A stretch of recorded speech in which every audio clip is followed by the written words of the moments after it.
All right, I'm on the seventh time I'm trying to record this video, and for various reasons, it keeps getting uh, messed up.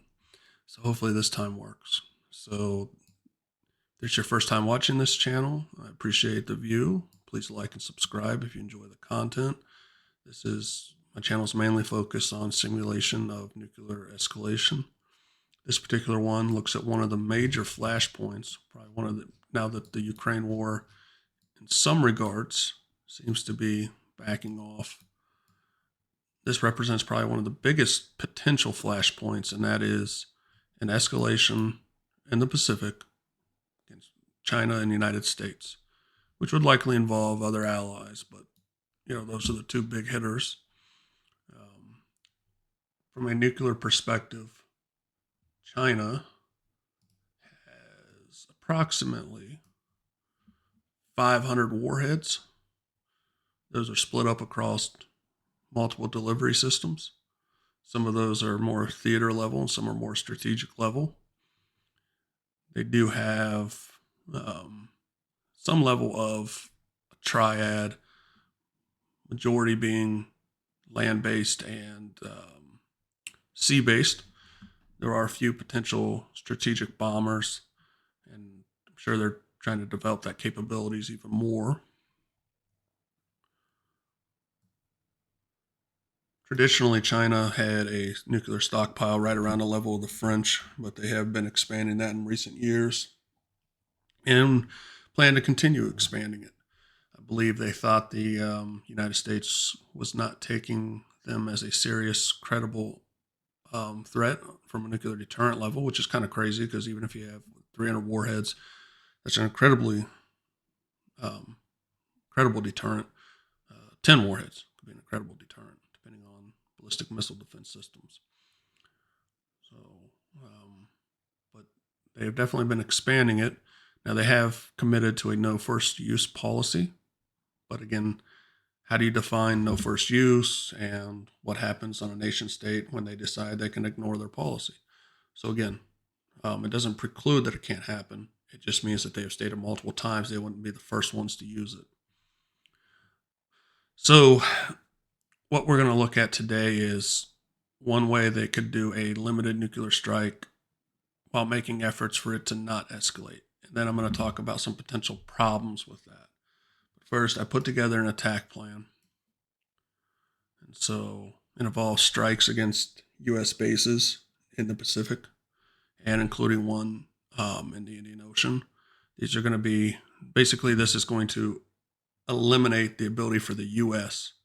to effectively mount a conventional counterattack against China.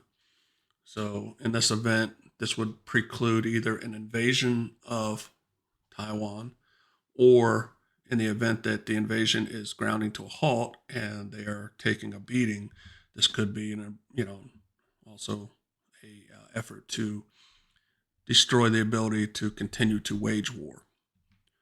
Let's take a look at some of the actual strike locations. And so this is using only a small portion of those, 500 warheads, give or take. So this is using approximately, say about 50. So it still leaves the majority of their nuclear strategic forces intact. We'll start with this one over here since this is one of the more isolated ones, Diego Garcia. So we have U.S. and United Kingdom have forces deployed here, especially strategic air forces. That could be a location that they could mount and make strikes with the B-2 and or B-52s, which are both nuclear capable. B-2 being a very credible threat against China. And then the B-52, which would not be able to really penetrate a layered defense system effectively, but it does have standoff air-launched cruise missiles that can strike from further out. Philippines, we've been expanding our military cooperation in locations that we can operate from. They've had numerous conflicts with China and probably represent one of the, aside from Taiwan, one of the most prevalent areas of clashing between the two countries. Okinawa and Japan as a whole. Again, just striking U.S. bases. There's purposely using lower yield warhead weapons in an attempt to mitigate casualties, civilian casualties. Again, the point is not to draw these countries into a further conflict. It is to destroy U.S. bases and ability to forward deploy and to effectively counter strike the Chinese. And then Guam. So we have a major naval base and air base there. And I don't think I touched on it, but South Korea. Now, South Korea does have a U.S. THAAD battery deployment. In this scenario, I have eliminated that, and that's just based on, say, in this point, they're going to use conventional strikes to mitigate THAAD before they launch the nuclear strikes. This sim is not very good about simulating conventional strikes. I use command modern operations for that, being that it's one location. Preference is to just eliminate that. And then there's also sea-based Arleigh Burke ballistic missile defense ships, Japan and everything. Again, this attack would involve more than just these nuclear warheads. Just, it's not going to be visualized here, but visualize that other conventional, electronic countermeasure, all those different things will go into trying to neutralize the ballistic missile defenses. And these are the strikes that are going to make it through. So I'm going to execute all plans. So they're going to make their strikes here. And we'll try to take a look at it. These are utilized in their mobile launchers, and so they take a little longer to fire up, but they'll start launching here shortly. In fact, I'm going to speed it up until they start to fire off. All right, now we start to get them going. So we see they're firing here. They're going to be striking in South Korea and Japan. We have one here that's going to be striking Guam, one of the longer range ones, the Dongfeng 31s. And likewise, we have these that are going to be going to Diego Garcia. So you see the missiles taking off. If you do want to see some of the ballistic missile defense systems and how they would operate and how they would possibly intercept, I have several videos. I can put links in the description showing that through command modern operation. It's very fascinating. I highly recommend it. So we have these strikes hitting South Korea now. And again, they're utilizing lower yield weapons in an attempt to mitigate, and especially, they have, let me take these trajectories off so you can see it better. Fallout and stuff, they'd want to mitigate that kind of impact into North Korea.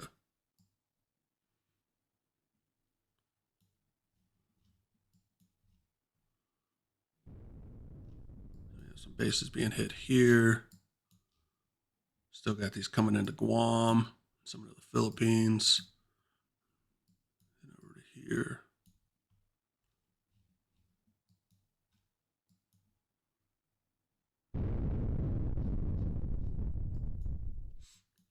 So what's the problem with this?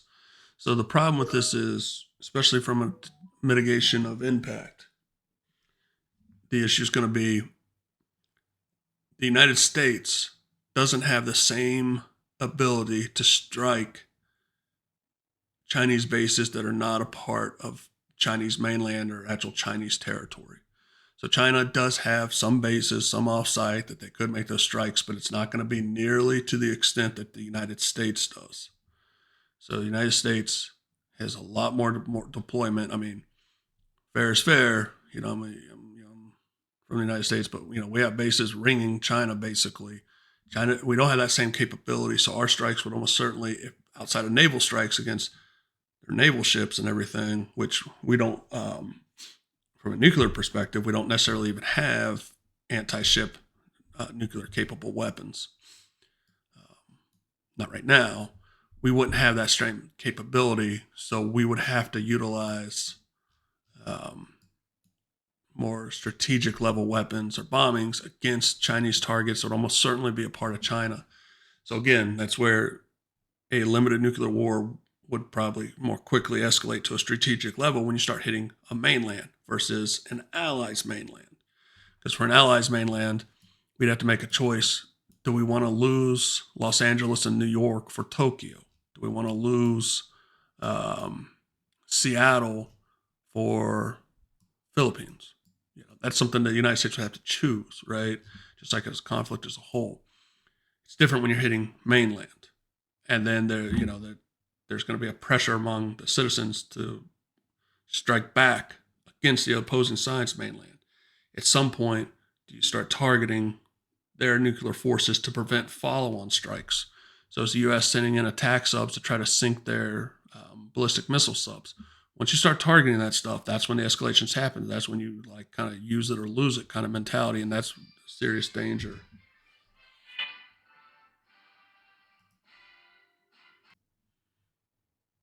All right, so I had to have a small cut in the video. Hopefully, I pick right back up. But I was just talking about the dangers around this kind of nuclear escalation, because the U.S. options are not as much as the Chinese options, where the Chinese have some potential for nuclear tipped anti ship ballistic missiles. They have uh, more theater level weapons versus the United States, which is much more on the strategic level. Excuse me. They're developing a new sea based cruise missile, nuclear cruise missile, but that hasn't been deployed yet. They do have some low yield options. They have a very low yield one of the Trident missile warhead types. It's like a 6 kiloton warhead, but again, that's it's very limited, and it'd be difficult for another nation if you see a strategic level weapon being deployed for them to know if it's a 6 kiloton warhead or if it's a 400 kiloton warhead. All right, so let's take a look at casualties here. So again, this was done in an attempt to minimize casualties as much as possible. Clearly, Guam, being a small island, is going to have an enormous amount of casualties. It's very condensed space. So we're looking at almost 80% of their population loss. For the other three countries that took the most amount of damage, South Korea is going to be next with 1.5%, Philippines 0.5, and then Japan 0.1.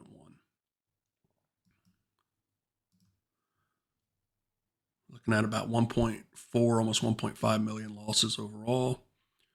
Another almost 400,000 due to cancer fatalities, and what's this? 36, almost 37,000 square kilometers evacuated. Take a look at fallout. So short-term fallout dosages. Clearly, Guam hit very hard. And a lot of this is going to be dependent on wind. So these could look very different depending on the day, which way the wind's blowing, how strong is the wind, how far is it going to carry. So a lot of different parameters here. And then, we see here. So again, to use the low yield warheads, I've ran this scenario a couple times with the more standard, like 250 kiloton warhead. And every one of those was going to have a large amount of fallout, much larger casualties in Korea because it would be going through Seoul, and it was also hitting North Korea quite as well. So choice was made to use lower yield warheads. Let's look at long term. So even long term, they're not really impacting North Korea so much.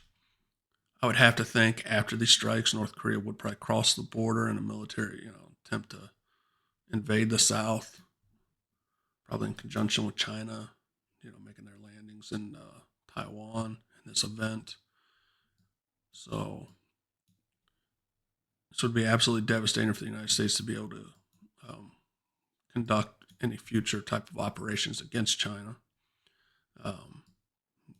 But again, I'd be hard pressed to think that this could take place because again, the United States at this point, what's their options? What's their go forward? It'd be a very risky gamble that we wouldn't see some type of nuclear strikes against Chinese mainland at that point.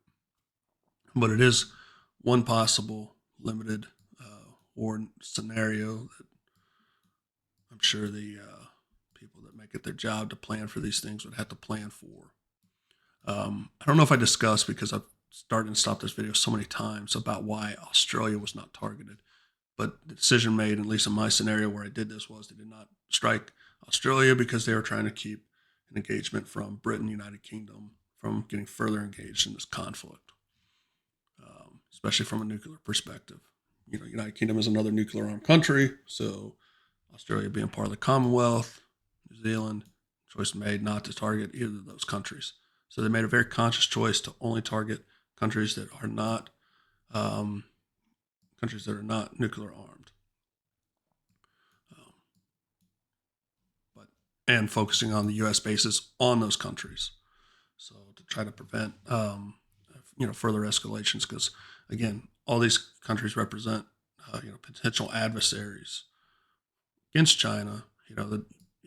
Whereas Japan, their naval fleet isn't nearly to the size or scope of the China, but their naval fleet's not something to scoff at. They got a pretty decent navy, and they could represent us, very serious strategic ally for the United States in this event. Again, these strikes are kind of decapitating the United States from a military perspective and trying to knock out the allies from the fight. Is it realistic? What happened? Again, it's hard to say. This is not looking about what would happen. It's just looking at, okay, if this did happen, what would it look like? What would our losses be? So it's a dangerous gamble, though, involving any type of nuclear weapons. You see how quickly the casualties mount up and potential fallout that could happen. So again, I didn't model U.S. retaliatory limited strikes here because, again, the options are more limited. It would almost certainly have to go to a strategic level at that point. So now, is it potential that if this conflict was conventional up to this point and the United States was not, they were keeping it a naval air engagement and not making strikes against the Chinese mainland conventionally, this may be the thing that they take the gloves off and start striking. But again, it's going to be severely limited because their naval ships aren't going to have any nearby bases to resupply, to operate from. They're going to be far away from home, and it's going to be a limiting factor. So it's definite would change the scope of the conflict tremendously. So hope everybody enjoyed the video. Stay tuned. I'm making videos as I can. My